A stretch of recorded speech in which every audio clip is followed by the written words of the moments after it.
Hey team!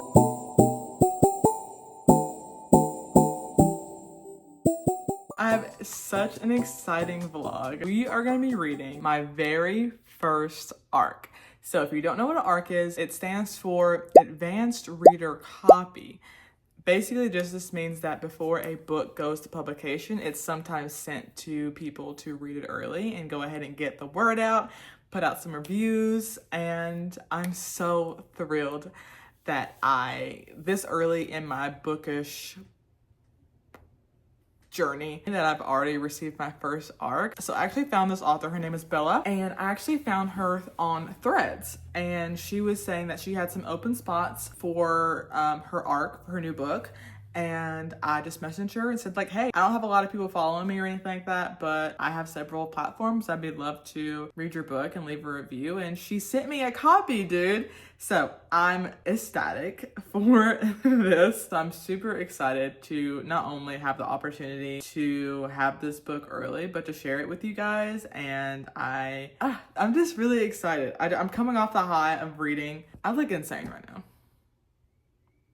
I'm coming off the high right now of reading a 6-star book. I'm hoping this will kind of carry me through. So this is called Good to See You, and it is by Miss Bella Pursell. So let me tell you a little bit about the book. Okay, let me read you the blurb from my email that I got. Nothing lasts forever, but does that mean they shouldn't try? Sadie Cordell is stuck, trapped in an unhealthy relationship and forced to forget her passion to survive. The last few years have drained her. But when everything goes wrong in one day, she's finally reached her breaking point. With a mixture of fear and hope, she packs up her life and books and a one-way ticket home to Frederick Hill. Hayden Clark has spent the last decade shouldering the weight of his family's legacy. His only focus has been keeping the business that's been passed down through generations successful. That is, until a whirlwind of a memory blows back in town, the woman he lost years ago. Hayden and Sadie always had an undeniable bond, one that was deep and filled with promises of forever. But forever is never guaranteed. Now Sadie's back and Hayden wants answers, but will they let history repeat itself? It sounds so good. So there are some trigger warnings for this book. So we do have some physical violence. We do have some emotional, mental manipulation, but this is not by either of our main characters. Cheating, but this is not by any of our main characters. And the mentions of death, controlling relationships, and mental health issues. So keep yourself safe if you choose to read this book when it comes out. The release date is April 18th, 2025. So probably by the time you see this, the book will already be out. And I'm excited to get into this. So full disclosure, I have already read the first couple chapters, and I'll kind of give you a little overview of what's happening so far. So I've already highlighted some stuff and I want to share that with you, but let me kind of like set the stage of what I've read. So we opened up the book at a high school football game, and it's like the senior year championship game, fourth quarter, like the time is dwindling down and we have to make this play to secure the win for the school. Hayden is the quarterback, I'm pretty sure. I read that. And Sadie is like the school photographer, I'm assuming. Something that I found super adorable, and I underlined it. This is in the prologue, so this is not a spoiler. This is Hayden talking. I scanned the excited faces in the stands for her eyes, just like I did before every play, and found them a couple seats for my mom. Those ocean blue eyes looked at me for a split second before disappearing behind the camera. I just thought that was super cute. Like, he's looking for her in the crowds, like, ooh. And then he says, her eyes meet mine with pride, and not even the loudest cheers in the world made me feel as invincible as holding her gaze did. Chill out, bro. So cute. So I can already tell I'm gonna be obsessed with this book. I fear. So also something else that I really love is that it's dual POV. So we have Hayden's POV and we have Sadie's POV. So the book starts off with Sadie's POV, and she's having, when I say the worst day ever, she's had the worst day of work of her entire life. And then she comes home and her boyfriend is caught in a very compromising situation. Not only that, he puts his hands on her. And so I'm like, yo, what the heck, bro?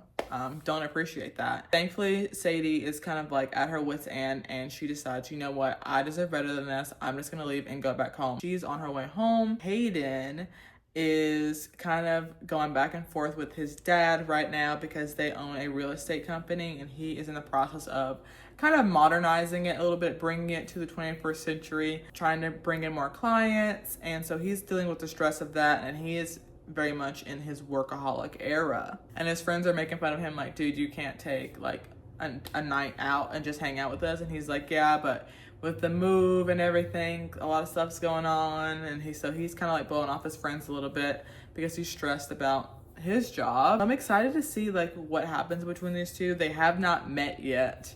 I'm very excited. I'm really enjoying this book so far. I know it's only been 2 chapters, but I'm already like, Oh, so other things about this book is that it is a dual POV. It is also a closed door romance. So if you're not a fan of spicy stuff, like this is definitely going to be the book for you. And to be honest with you, sometimes I kind of prefer that because it kind of allows you to really just build on the yearning between the two leads without immediately just going into the bedroom. Also, it is brother's best friend, forbidden romance. So yeah, that's how I'm feeling about it currently. And I will update you guys when I get some more juicy stuff happening. What up? It's been a couple weeks since I last talked to you. I am now officially 56% into Good to See You. I wanted to give y'all a little update on how I'm enjoying the book. Loving it. It's fabulous. I really love Hayden so much.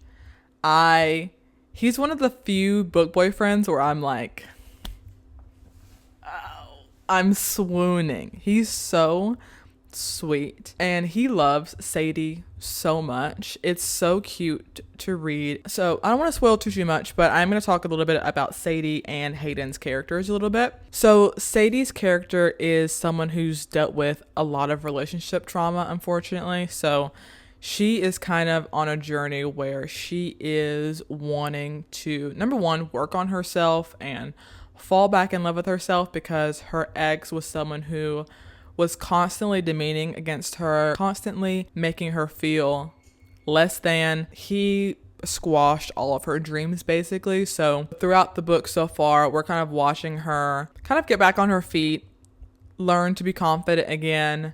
And I think that's really sweet and beautiful. Sadie also has a little bit of a rocky relationship with her family. When she looks at her family, she sees a lot of success and a lot of happy endings, and she feels like she is so completely opposite of that.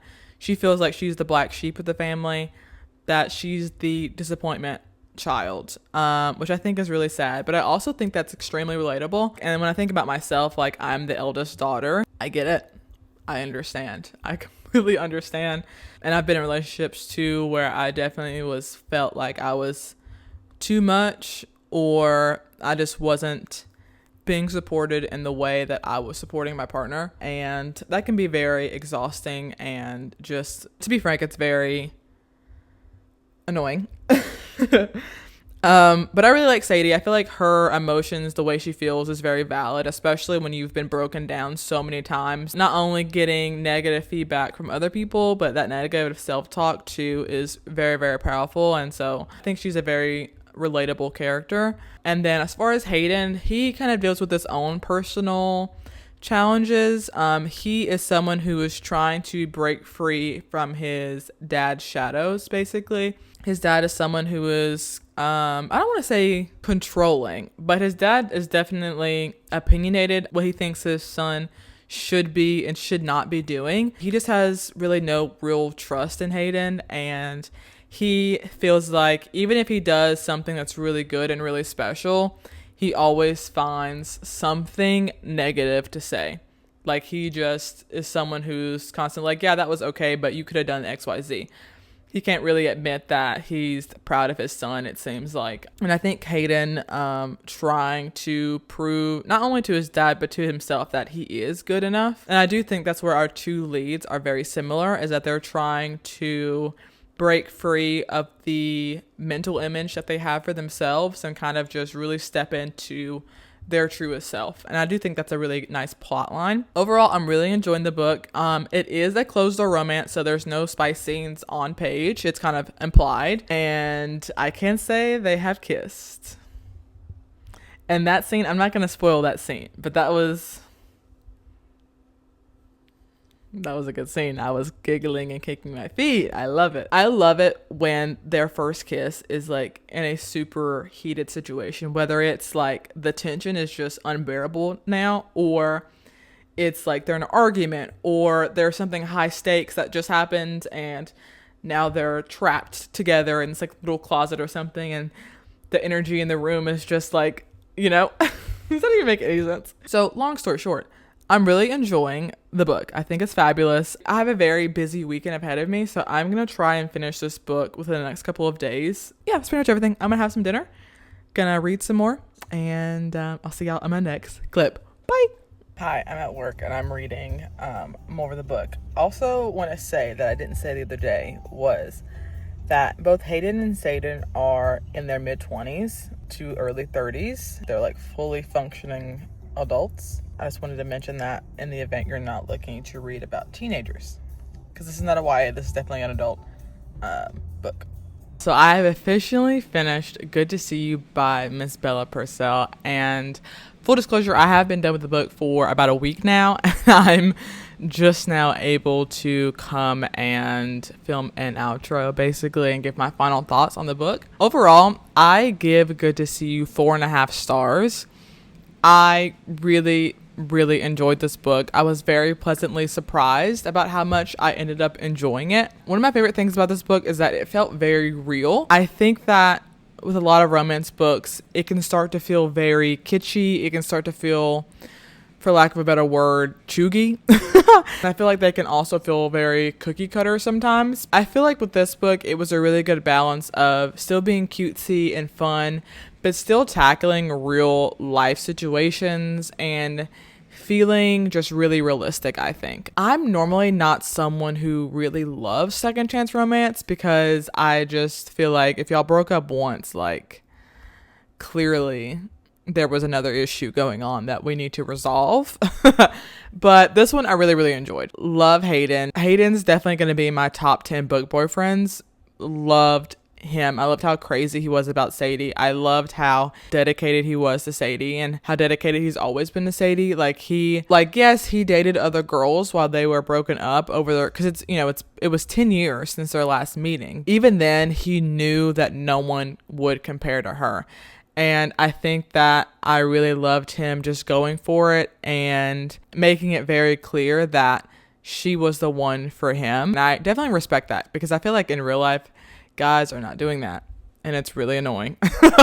And I think that I said this in some of my other clips, that although this is a romance, both Sadie and Hayden are dealing with their own personal baggage that they're having to overcome. And I felt like the last 30% of the book, maybe 20% of the book, everything was wrapped up very nicely. I feel like the conflict that was keeping Sadie and Hayden apart was resolved well. I'm also not someone who really loves a third act breakup, but I don't mind a third act argument. Just that final hurrah to see if these people really are in it for each other. And something that I said in my TikTok review, also follow me on there, and Instagram. Love you so much. Thank you. One thing that I said on those reviews was that it has really good arguments, and I felt like a real conversation. The conversation, I think, flowed like a normal, real argument that a couple would have. I feel like the reasons why the argument happened were valid, and I totally understood. Even though Sadie was getting on my nerves, because I'm like, girl, just get out of your head. Get out of your head. Get out of your head. This man loves you. He wants to be with you. Work with him. Also, I could see myself in her, like the spiraling of thoughts. I totally felt was very relatable, and I totally understood, even though I was like, girl, you were getting on my nerves. But I get it.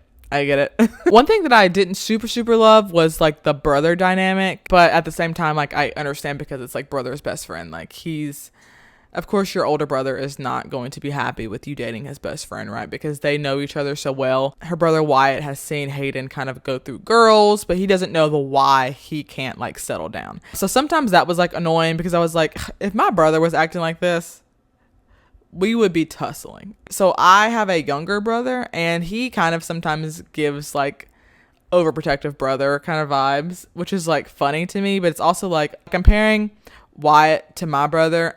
I know that my brother would never act the way that Wyatt was. Again, this is a book, right? Everything's going to be a little dramatized, okay? Because we need that drama, you know what I'm saying?